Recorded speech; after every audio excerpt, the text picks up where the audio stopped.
This episode of the WinShape Marriage Podcast includes a story of redemption with themes of suicide, abuse, and PTSD.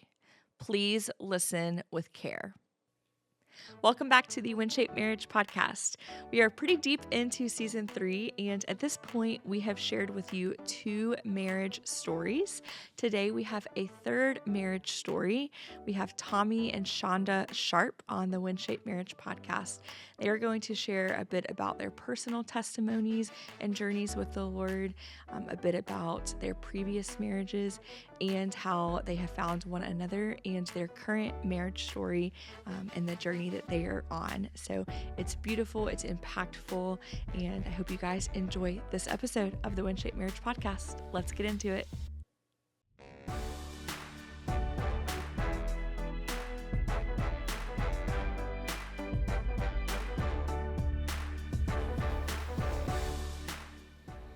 Tommy, Shonda, thank you so much for joining me today on the WinShape Marriage Podcast. I am honored to have you guys here today. Thank you for having us. Thank you very much. Yeah, absolutely. So you guys are a WinShape Marriage Host Couple, and we have been doing this segment on the podcast this season where we've had couples on to share their marriage, what we're calling a marriage story, their marriage story. And so we're excited to have you guys on today to kind of walk us through that as well.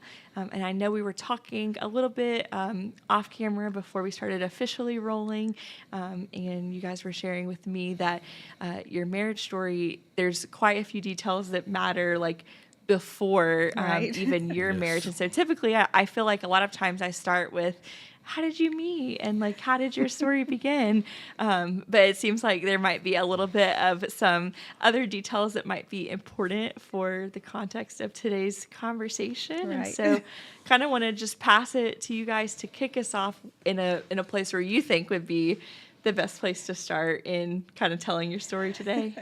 Yeah, and unfortunately, we have a lot that went on before we got married. Okay, So, no problem. I'll just start you with a little background on myself, and Sure. then Tommy can do the same.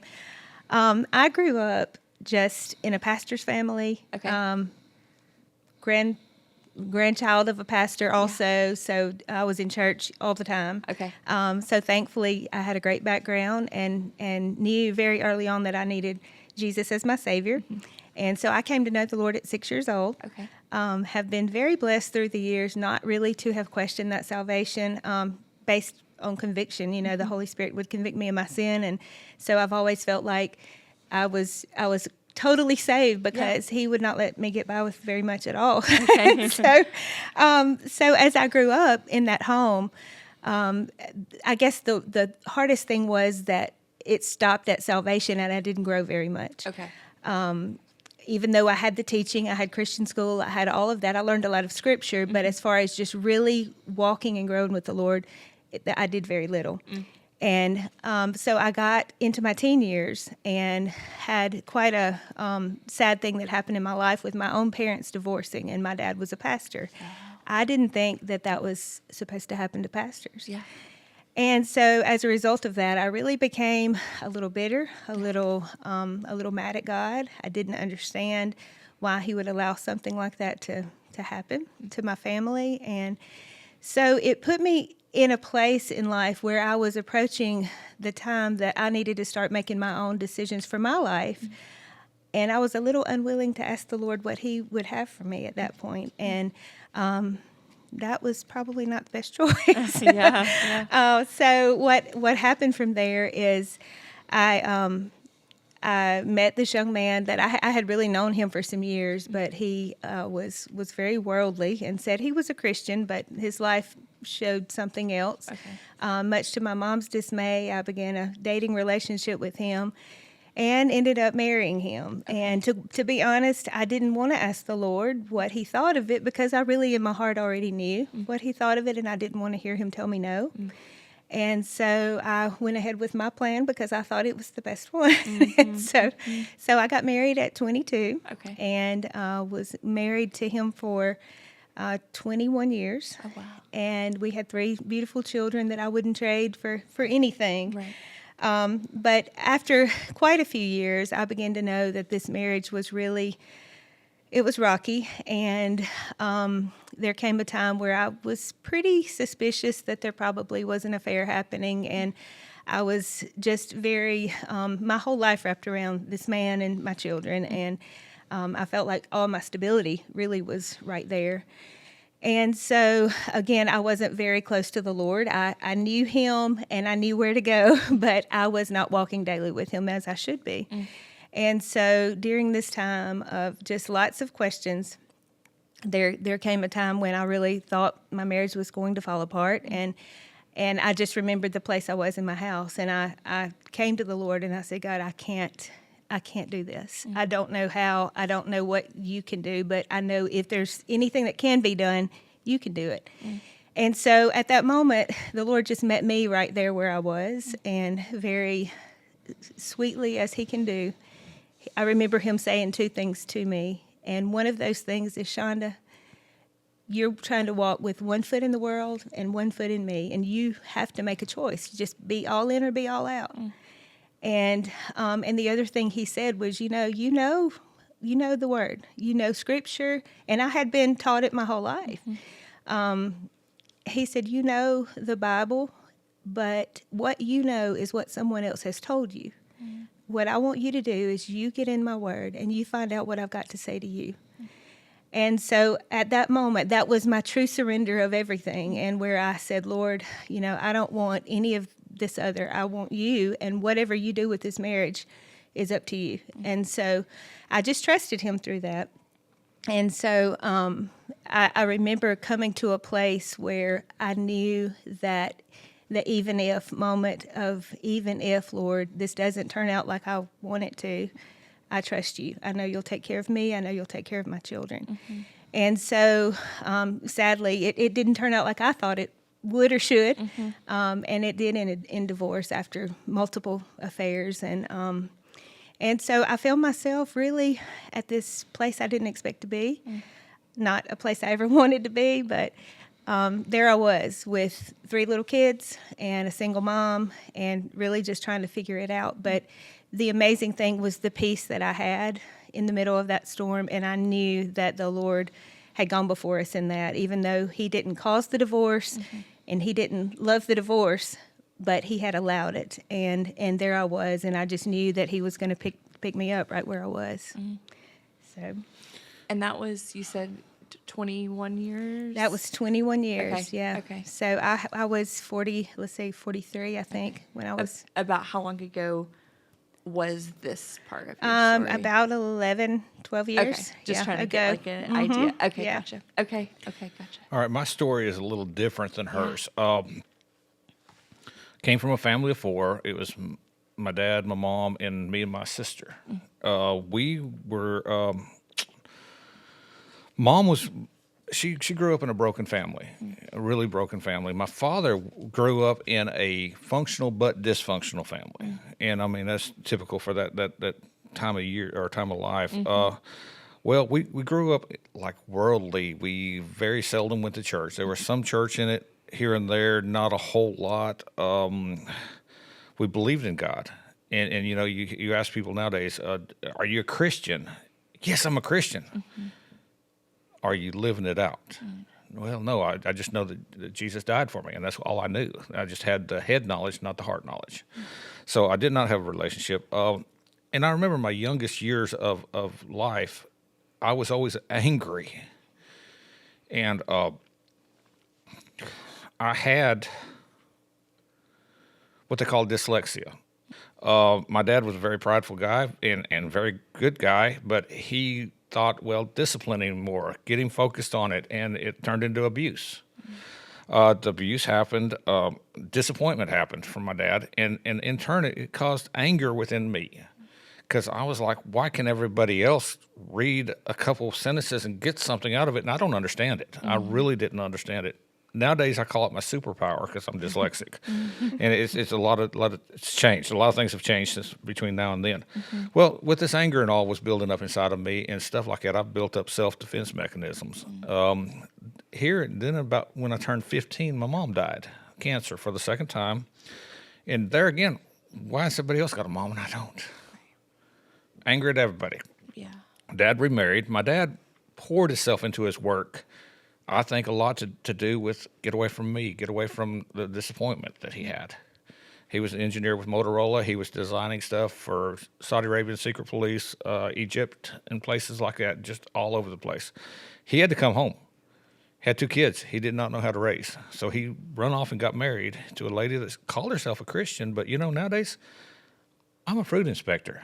There was no fruit. And if there was fruit, it was rotten. This lady pretty much run us off from the house. I ended up my senior year of high school. I was already in the military. I had joined what they called the delayed entry program. And so I was already signed up to go and head off to boot camp, and turned around, and I was still managing Pizza Hut my senior year of high school and living on my own. So I thought I had my stuff together.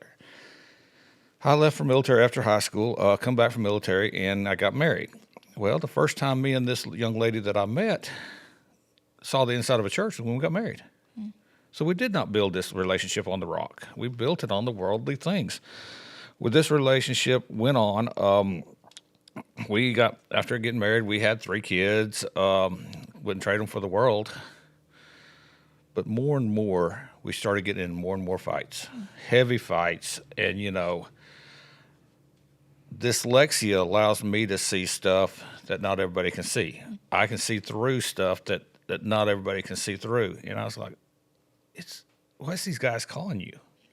Why is this happening? Why is that happening? And she's like, you got PTSD. That's why we're fighting. You got PTSD. And I'm like, okay. So she put me on medication for PTSD. And meanwhile, I'm walking around in a fog for years. We took, and one of the fights, I remember one of the last fights we had was over her cell phone was under her bed pillow. Why would you do that? And guys be texting you in the middle of the night. There's no reason your work guys should be texting you in the middle of the night and you can't leave it on the dresser. So big fights like that. So we decided one day that we were going to, this was like on a Monday, that we were going to work on our marriage. So we're going to spend the next weekend, go to the lake and just work on our marriage and just, well, that was good for Monday. Tuesday, we got in a fight. She's like, all right, I need you to go to the lake. Just get away from me and the kids. I don't know if it's a permanent separation, but I need you out of the house this weekend. Well, I didn't tell her. I came off the medication that week.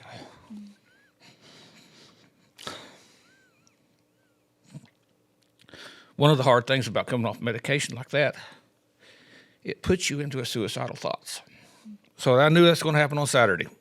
So planned it all on Thursday. Come Friday, I was at work and just working around in this manufacturing facility, and I get a phone call. A young man calls me and says, I want to go fishing, and I need to learn some more about this lake that you fish a lot. And I was thinking, not a godly person, but God just lined it up. The last day of my life, I get to do what I love the most. I get to fish. So, I ended up meeting this guy to go fishing. I had to use his boat because where I was going, I didn't need no boat. So we met that Saturday morning to go fishing, the last day of my life. He had no idea what I was going to do next. As the day went on, I started getting phone calls from my then wife, and they were ugly phone calls. It was a lot of yelling back and forth. And about halfway through the day, I said, listen, dude, you know where you're going, you know you're fishing, you know what you're doing. I got something I got to do. I got to get back to my truck. And he started driving the boat back to the truck, and he stopped it. And this guy's a smaller stature guy, and I'm thinking, dude, what are you doing? You want to be thrown in the water or something here? What are we stopping here for? We need to go. I got something that I got to do. I got to keep going. He said, tell me what's going on. So I let him have it. I'm like, she's doing this, she's doing that, she's doing this, she's doing that. And he's like, no, seriously, tell me what's going on. I'm like, did he not hear me? This is all the stuff she's doing. She's doing this and this and that and this and that. He said, it's something I got to tell you. You've got a choice right now to make. You can either get out of this boat. You got about a mile swim or half-mile swim somewhere in there, or you're going to stay in this boat, and we're going to deal with this situation. We're going to deal with it now. Oh, I'm a Christian counselor. that day in the boat, my life was saved. And I accepted Jesus Christ as my Lord and Savior. I learned through Jesus Christ that I can fix me and only fix me. I can't fix my wife. I can't fix anybody else in this world. But through Jesus Christ, I can fix me. I got so excited. Oh, I was livid. I was absolutely livid. I remember we made it back to the boat ramp. He was making absolute sure that I was not going to continue on down the path I was talking about going down, and I wasn't. I was excited. I finally have hope. And before we left, he stopped me for a second. He said, "Where are you going?" I said, "I'm going to my dad's. He's 20 miles away. I've got a safe place to go." And he's like, "Good. I want you to tell him what you were going to do." And he said, "You do that, or I'm going to go with you." I said, "I'll tell him. Hey, I'm aiming the right way." Mm-hmm. I'm all excited now. He left. I went to my dad's. And Dad took me into his arms and did the best he could for me at the time. He got me some counseling and stuff like that. I ended up running back. That was Saturday. So Sunday I went to church. After church, I ran back home. Got back home, was about 60 miles away, and got on my hands and knees and begged my wife, "Please understand. I'm sorry. I'm going to fix me. I can't fix nothing else, but I can fix me, and by fixing me, it'll fix us." Her mind was already made up. I saw her smile for the first time. I've seen her smile in a long time. She was already in love with somebody else. We did divorce, and it was tough. And so both of us actually were going through those situations at the same time, but we didn't know each other. So it was kind of almost like a parallel story with very similar things going on. I had been married all of that time, and even though I was married, I really had not had a present husband in quite a long time. So after my divorce, I was just craving companionship, and so I decided to be brave. And I know nothing about technology, but I made a real bold step and decided I would check out online dating. And so so I get on christianmingle.com, didn't know a thing about it, had a friend even had to help me figure out how to get on there. So I get on there and start scrolling through, and after, it wasn't immediate, but after a week or two of looking through there, I saw this blue-eyed man on there and thought, my goodness, look at that. And so as time went on, we ended up kind of having conversations over that website, and then eventually exchanged numbers and were texting back and forth. He really had gotten on there with no intentions of ever meeting anybody, but more or less to get through the holidays, because we were it was right around Thanksgiving, and we were approaching Christmas. Okay. And so both of us were facing our very first holidays without our spouses that we had had for all these years. And, right. Just everything was different. And it was difficult, just a hard season for us both. So we had our first real, meaningful conversation just over text on Christmas Eve. And here I still had little kids at home. I'm doing the Santa thing and all by myself. And that was emotional enough, because that was hard. And so we end up just talking over that text all night, pretty much. And we were kind of congratulating each other when we got past midnight, like, hey, we made it through Christmas Eve. And so we did that for a few days, and immediately kind of knew that we had experienced some of the same things. And I'm like, well, Lord, if for nothing else, you've put this person in my life because he kind of understands where I am, because he's going through the same thing. Right. And so what was never going to be a meeting for him, about a week later we met. Okay. So we ended up meeting at a Starbucks. And so what was, it was scary in some ways, because both of us were pretty afraid, because we hadn't dated in how long? I mean, right. All these years, and, you don't even know how to act on a date with this man. Here I am, and so it was just a very awkward situation in some ways. Yeah. And then the other thing was just the trust issue. Neither of us had any reason at all to trust anybody, especially a complete stranger. Right. And so both of us were a little gun shy there. Yeah, a little apprehensive there. And so we probably sat for about 2 hours at that Starbucks just talking and getting to know one another. And there was this one moment that it's just like our eyes met, and the Holy Spirit absolutely put this calm right over both of us. And I knew at that moment, I heard him say, "It's okay, you can trust him." And so it was just the sweetest moment, I'm like, well, and it had not been really that long, just a few months since both of our divorces. And so it was really early on, but the Lord was putting this guy in my life for some reason. And so I said, well, God, you know. So we began to date a little bit. And so this would have been December of 2014. We were engaged in May of 15 and married in October of 15. Okay, yeah. So it went kind of fast. We ended up getting married in Hawaii, which was really a fun thing to do. We kind of ran away, and so that week that we were there in Hawaii, it just seemed like everything was right with the world. We were so excited about our new start, our new life. Things were going to be better. We had our person. Right. It was going to be great. And so we get home. And real quick, do you mind if I ask? No. I'm curious, Tommy, and I'm curious to hear your side as well of that meeting in Starbucks. I know, you were talking about the calm, and so I'm curious, what were you thinking? Were you feeling something similar, or I was scared not to death. sure? Yeah. Absolutely scared to death. Yeah. Again, neither one of us were dating while we were married. Right. So I had Right. 23 years that I was not dating somebody that I had no idea who they were. Right. And then this is weird because this is off a website. Yeah. And I was like so scared. I was petrified sitting there, and I was like, man, I can't do it again. Yeah. Is there going to be another guy to get in the boat with me? Yeah. Very vulnerable at the time. Yeah. It's like she said, I really was never going to meet her. Yeah. I was going to talk to her on the phone, text on the phone through the Christmas holiday, just to hold it together. Because I had no family with me except for my dad. I was at my dad's house, still at my dad's house. Yeah. And then I'm meeting this person, and I'm like, God, why so soon? Why?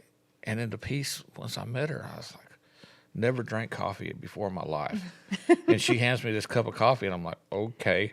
5 hours later, I'm still drinking on this coffee. To work with I wasn't a good coffee drinker at the time, but I was like, God, you had to do this. For all this stuff to line up like it did, you had to do this.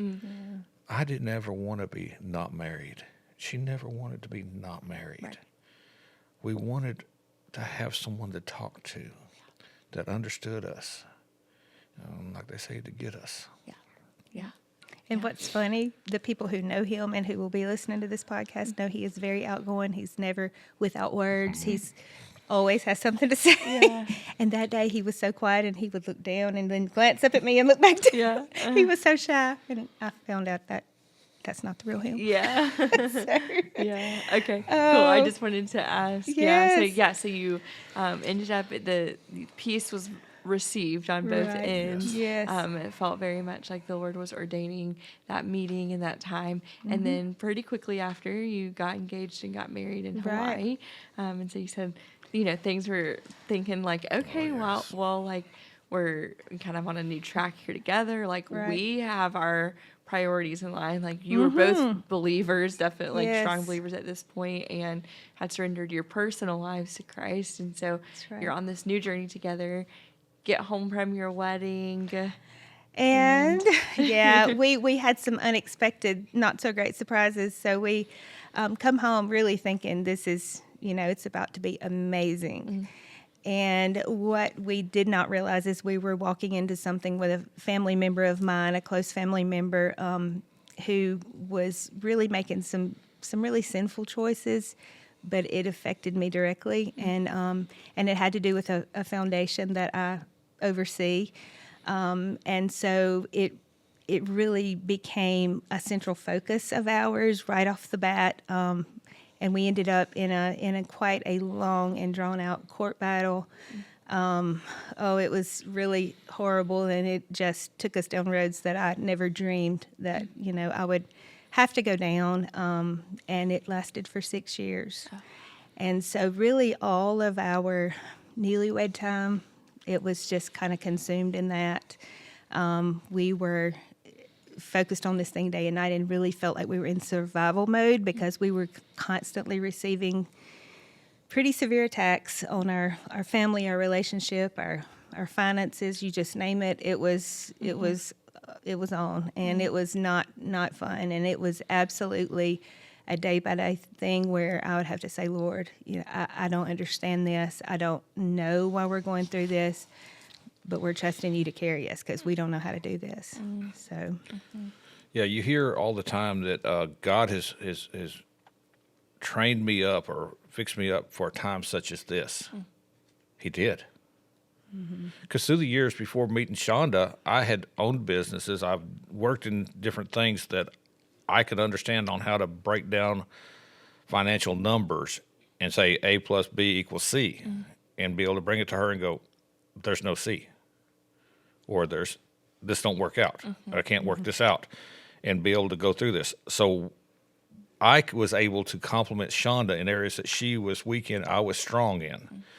And that really worked out good through the case. So I focused all my anger, all my energy to this case. Well, meanwhile, I was still being a pressure cooker of all this childhood hurt that I had in my body that was still building up. So the case is over. I had nowhere to channel this stuff. So in turn, it started aiming at her. And she didn't understand it because a little thing would blow up to be a big thing. And I'd verbally abuse her by saying things and hurt her feelings, and then I'd start a cycle, because after I did that, I would beat myself up because I'd be, oh, why did I do that? Why'd you do this? You're never going to be as good as you need to be. A terrible cycle that you just go back and forth through. During this time, I was involved in a men's group there at our church that was an accountability group. And this accountability group came to me, no matter how tough it was for them to come to me and say, listen, you're going down a road. We see it. I'm not going down no road. They're like, listen, you're going through some negative changes. It's not good for you. You're not going to live through this. We're watching you spiral out of shape. If we pay for it, will you go and check yourself into a place? I'm like, absolutely not. I'm not checking myself in. I'm not crazy.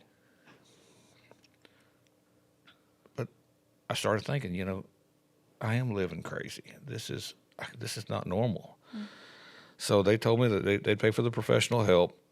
They said they think they've got a place that specializes in childhood trauma. Well, I'll think about it. So I left it on, I'll think about it. And so the way our life was looking at home during that season was not really great, not really pretty at all.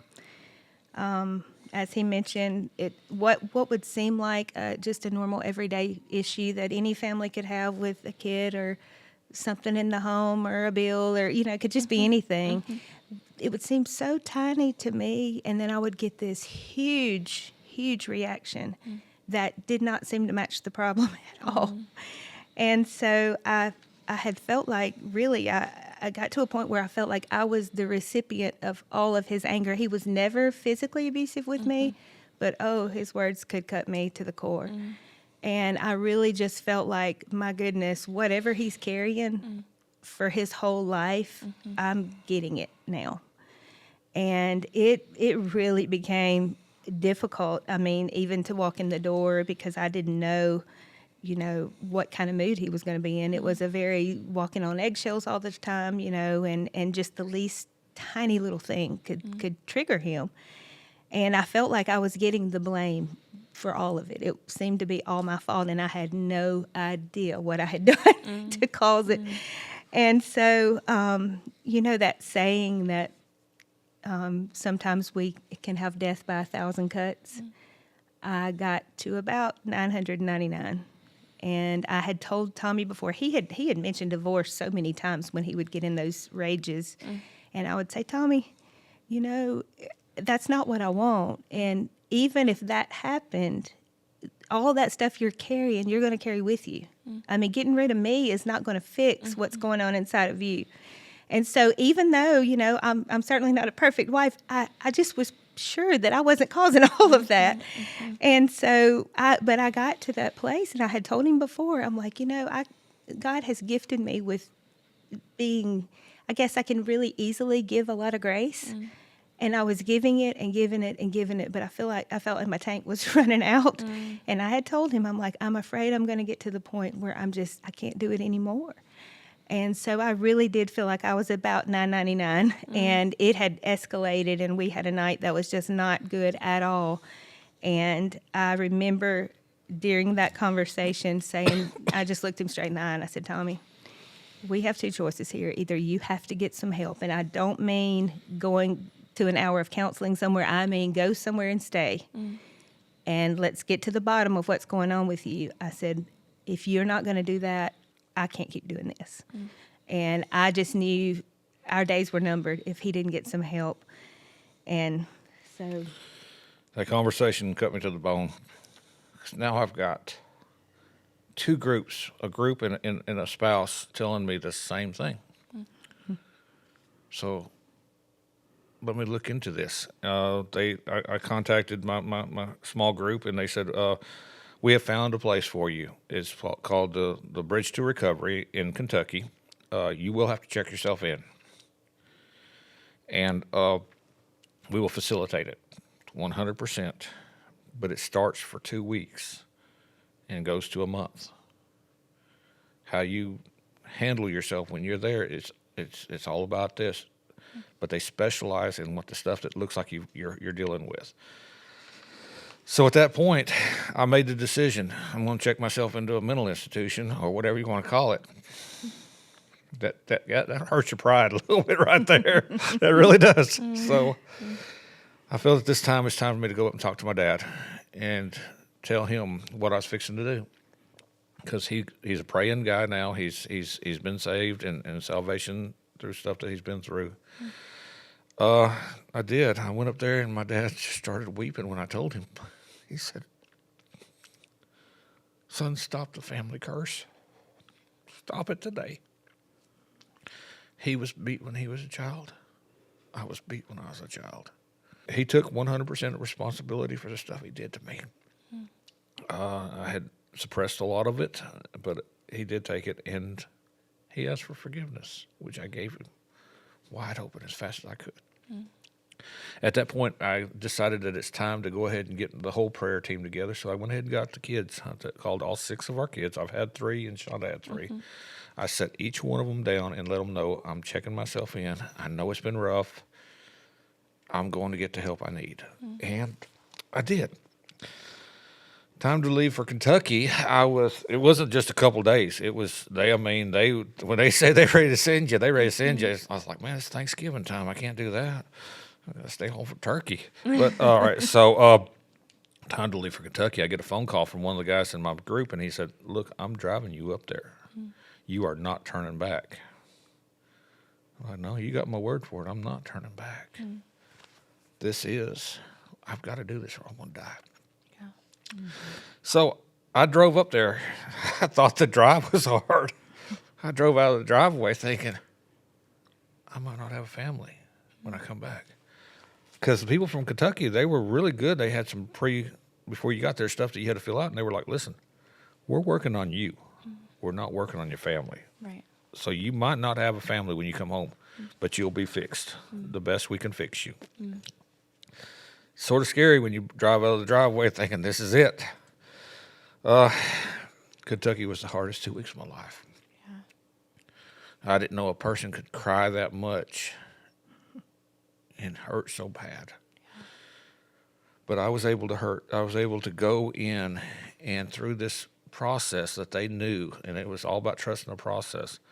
And I went in and I was able to heal my wounded inner child. So now I don't have that anger coming out because it's not fair. Actually, now I've realized it's my superpower. What I thought was my it wasn't my superpower of dyslexia. It's now a superpower because I see things that a lot of people don't see. They also gave me a toolbox that was full of tools that if the anger ever started up, how to stop it.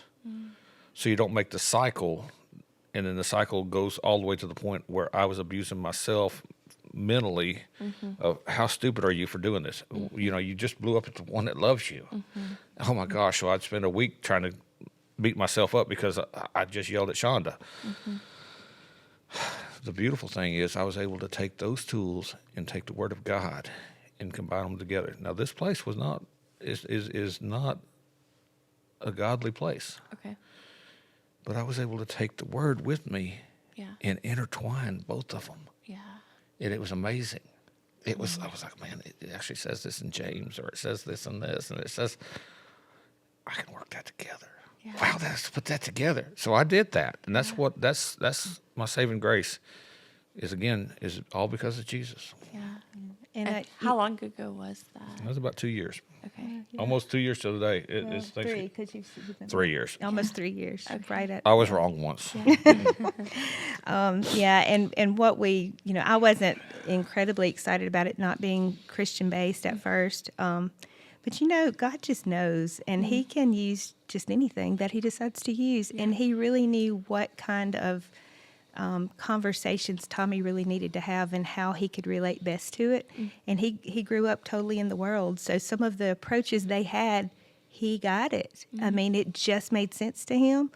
And so it was very neat for me to watch how he meshed it together. Yeah. And since he was after he got saved and was learning about what the Word said about things, and so it was really neat to watch. But And how you were able to take some ownership on your own right too. Oh, wow. Isn't that cool? Like to take these tools and then on your own with the Lord, like without even being told that, it's like you were able to then discover how the Bible, like all along, was supporting exactly what you were learning. Yeah, So, a lot of it to do with me. I guess I just overlooked. Jesus died for those sins. yeah. I was carrying them. I'd pick them up and carry them, and I'd carry them. I'd screw up. If you say you don't screw up, you're a liar, because we're all going to screw up. Yeah. And when I screw up now, I understand. That's why Jesus died. Yeah. He did. He cleansed me of this sin. I don't have to beat myself up for the next 3 weeks because of it. So being able to interpret those two or put those all together is really amazing. Yeah. And it makes it such a easier life around the house.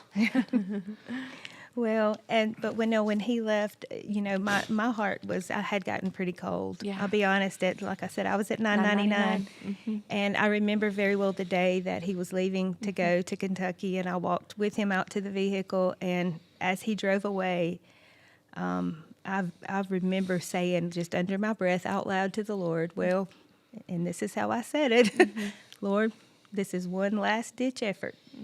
If you don't do something here, I am done. And I'm in it. And so I remember going back in the house. No one was home. My kids were all at school. And I remember going back in there, and I had a couple of days of quiet time because the kids were not going to be around a whole lot those 2 days. And I just was so enjoying the quiet. And I thought, you know what, this is peaceful. I don't have anybody yelling at me. I'm not walking on eggshells. Nobody's mad. It's just quiet. And quite honestly, I'm being truthful here. I was walking around the house, and I was looking at our wedding pictures and our family pictures of the blended family, and thinking, okay, if I take that down and that down, I will replace it with this. And I will. And I was redecorating my home in my mind without him being part of it. And so on about day 3, he was gone. And I'll say those 2 weeks he was gone, the first week he couldn't have a cell phone at all. Okay. So I was not going to hear from him, I knew, for 7 days. Okay. And so about day 3, I remember being home at night by myself, and I was sitting in my recliner. And the Lord just impressed on me that I needed to be praying for Tommy, because with or without me, I knew that he needed help. Whether I stayed or I went, he needed help, because I really had told a couple of friends, I'm afraid I'm going to watch him die. He had some health problems before, and he would he would get so angry sometimes that I felt like his blood pressure was just out of his head, and I was afraid I was going to watch him have a major stroke or a heart attack, or that he was going to turn back to the suicidal tendencies, and I had seen some of all of that. And so, I thought, goodness, he needs prayer regardless of what happens to us. And so I started praying for Tommy. And, it's amazing what God will do when you start praying for somebody to your own heart. And so he, just as the Lord will do, he just began to talk to me. And he said, I remember it like it was a conversation, almost like he was like standing in front of me in that room. And he said, Shonda, do you remember praying for a husband? And I said, yes, Lord, I do. And he said, do you remember when I brought Tommy into your life and you were so excited because that list you made of all of those qualities you were looking for in a husband, he checked every one of them? I said, yes, Lord, I do. And he said, well, do you know that that's my boy? And he said it just like that. That's my boy. That is my son. And do you know that I knew every problem that he had before I ever brought him into your life? And I was like, yes, Lord, I know you did. And he said, and of all the people in the world, I chose you to walk with my boy through what he's got to walk through right now. Now, what are you going to do with that? And that hit me between the eyes. and because my heart had been very cold, I knew that I was going to need the Lord to help me. And I just said, Lord, you're right, and I've been wrong in this. And I just asked him, I said, Lord, if you will turn my heart back to my husband, I will be obedient to you. I'll do what you ask.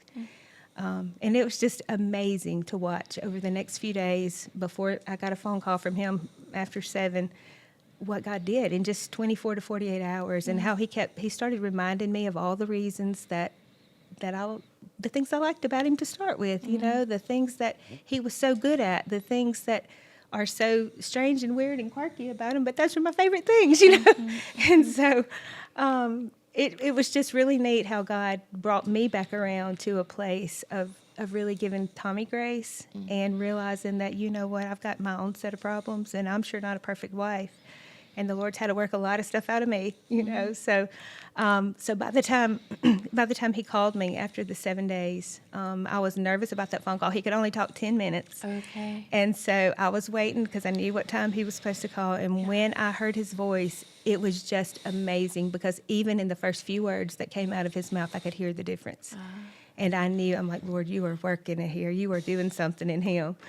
And so he stayed the other week, and when he came home, I can honestly tell you that the Lord brought me a new man home. And so he did this amazing thing. And, once in a while he'll have a little snag here and there, but then he's got the tools to go to, and he can handle it differently and direct that anger in a healthy way versus a not so healthy way.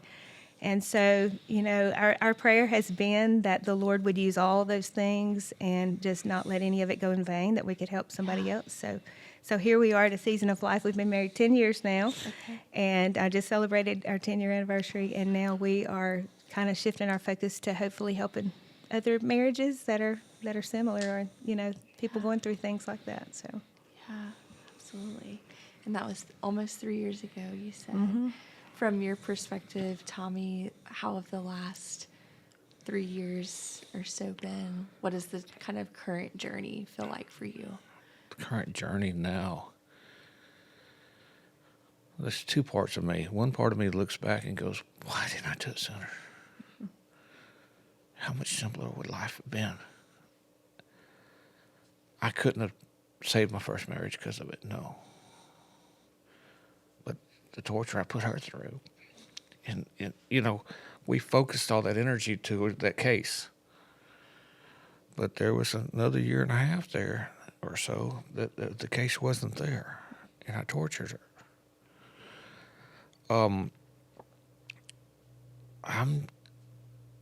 excited to see what's happening next, because the unique thing about me, I've seen the darkness, and that light at the end of it is not another train coming this way. I'm excited to see what's going to happen next. I'm excited to see where God's going to use us, What broken family are we going to go and be able to sit down with and go, look, there's light at the end of the tunnel. We've been there. You can do this. And here's the book that took us through this. And this is how we did it. And it's all because of Jesus Christ. Yeah, for sure. Yeah, that's powerful too. It's like all of the other tools and things and experiences pale in comparison to the transformative work of Jesus. They're all a part of your story. Every part that you've shared has been impactful and is true and was experienced. But it all falls short unless you have Jesus at the center. Yeah, and we can see his grace, just how he's woven it through. I mean, even from the very beginning parts that we shared, even through when he was experiencing bad things as a child. You know, Satan means harm, where the Lord will use it every time for good when we let it go and let him use it. And so we've been excited just to see how even in the hardest times, you know, we look back and those are some, we've gone through some things that we would never wish on anybody. We would never want to walk through again. They were the hardest times, but we look back at them and we know they were probably the best times, because it's when we grew and when we learned how to trust the Lord, and when we learned that his plan is lots better than ours. And so it's been a growing process, and I think, you know, everybody goes through that. So Yeah, absolutely. but we're sure thankful to him, because now we we have a happy marriage, and we enjoy life together. Yes. Oh, yes. So, Yeah, absolutely.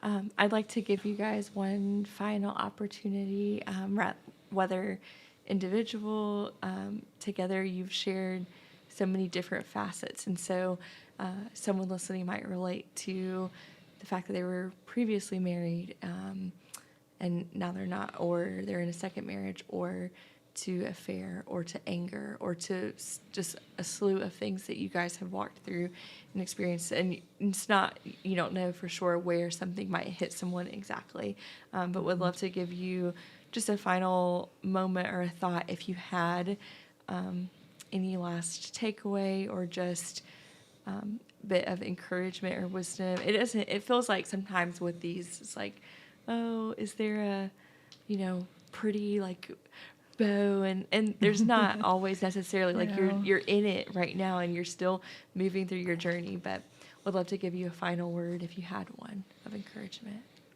I guess for me, I would say, no matter what you're going through in life, even in the struggles and even in the hardest times, it's not the end of the journey. Sometimes we can only see as far as today or tomorrow, and the Lord doesn't allow us to see sometimes the next chapter or the next step even. Yeah. But truly trusting him has been one of the most valuable things that I have learned, and it's not always easy to do when you don't know and you can't see, and it's scary and you feel like your world is falling apart or whatever it is. But if I could just leave people with just remembering that the Lord is trustworthy, and he has a better plan than us every single time. He loves us like nobody can.